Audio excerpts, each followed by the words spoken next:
If we are doing management for human well-being, in the process of doing something, in the process of managing situations, it is not only about producing something or making profit.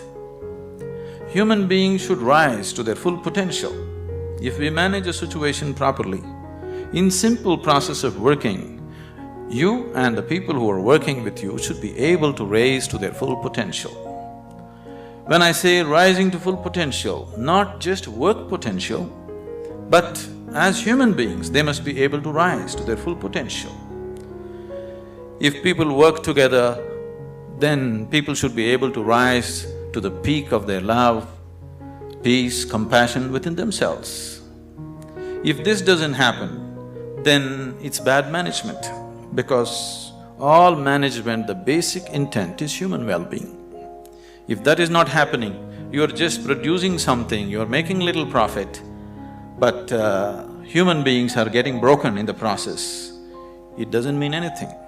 So if this kind of management has to happen, that just in managing a business, you find people around you raise to their peak, then you have to spend a certain amount of time in focusing on your inner management.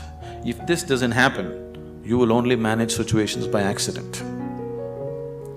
A lot of people have understood management as a way of throwing their weight around. Can I tell you a joke? Are you okay? On a certain day, a lion was really feeling great within himself. He just was walking and a little rabbit was going, he caught him and roared at him, "Who is the king of the jungle?" The little rabbit, terrified, said, You, of course you."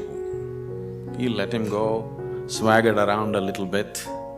Then he found a fox, caught him, "Who is the king of the jungle?" "Oh my lord, it's you, of course, nobody else but you." Then he swaggered around a little bit, caught a few more animals, everybody screamed out of fear, "You are the king of the jungle." Then he was in full swagger, like a manager, king of the jungle Walked into a clearing in the jungle, there was a huge tusker standing. He went, stood in front of him and asked, "Who is the king of the jungle?" The tusker took his trunk, rolled him up, picked him up, twirled him around, smashed him to the ground. His back broke. Then the lion said, "You could have just told me."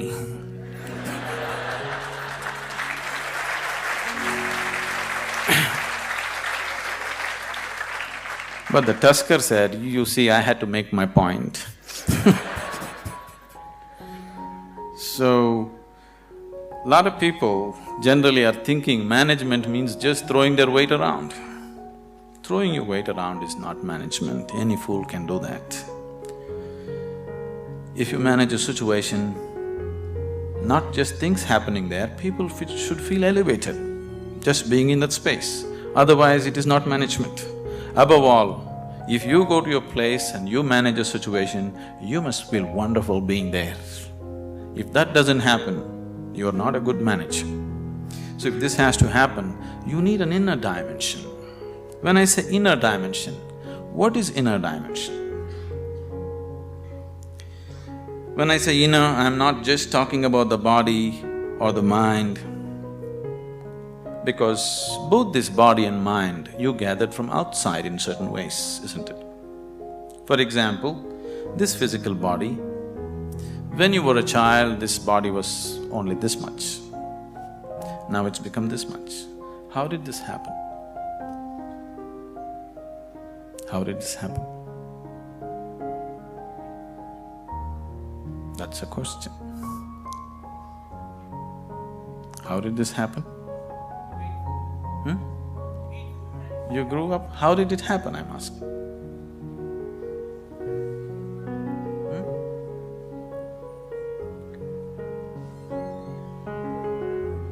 I'm sorry? How did it happen? How did all this body happen? Food that you ate, isn't it? What you call as my body is actually a heap of food that you gathered. What you call as food is just a piece of earth that you convert it into food and make it into body, isn't it? So this body is just a heap of food that you gathered over a period of time.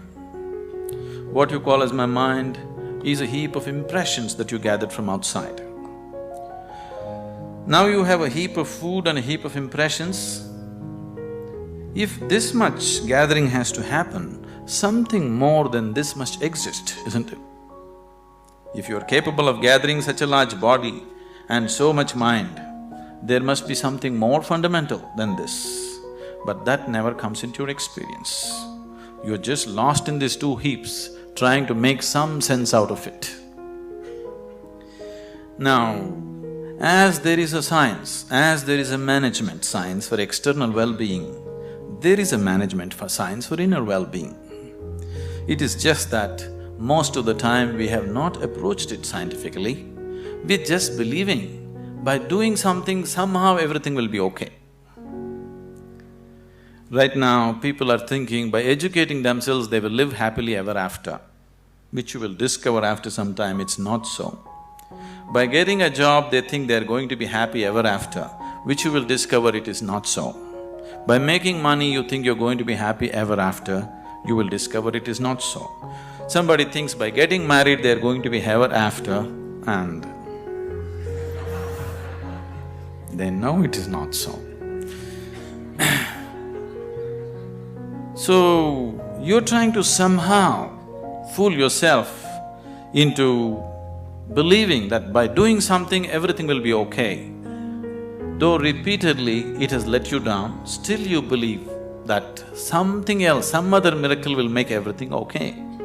It'll not be okay. It once happened. On a certain day, a bull and a pheasant were grazing on the field. You know a bull? A pheasant, a bird. The bull was grazing on the grass, the pheasant was picking ticks off the bull, they're partners, you know. Then the pheasant looked at a huge tree which was at the edge of the field and very nostalgically said, "Alas, there was a time when I could fly to the topmost branch of the tree, but today I do not have the strength even to fly to the first branch of the tree." The bull very nonchalantly said, "That's no problem. Eat a little bit of my dung every day. You will see, within a fortnight's time you will reach the top of the tree." The pheasant said, "Oh, come off it. How is that possible?" The bull said, "Really, please try and see. The whole humanity is on it. You could try too." Very hesitantly, the pheasant started pecking at the dung, and lo, on the very first day it reached the first branch of the tree. In a fortnight's time, it reached the topmost branch of the tree. It just went and sat on the topmost branch and just looking at the scenery, enjoying it. The old farmer saw a fat old pheasant on the top of the tree. He took out his shotgun and shot him off the tree. So the moral of the story is, even bullshit can get you to the top, but never lets you stay there.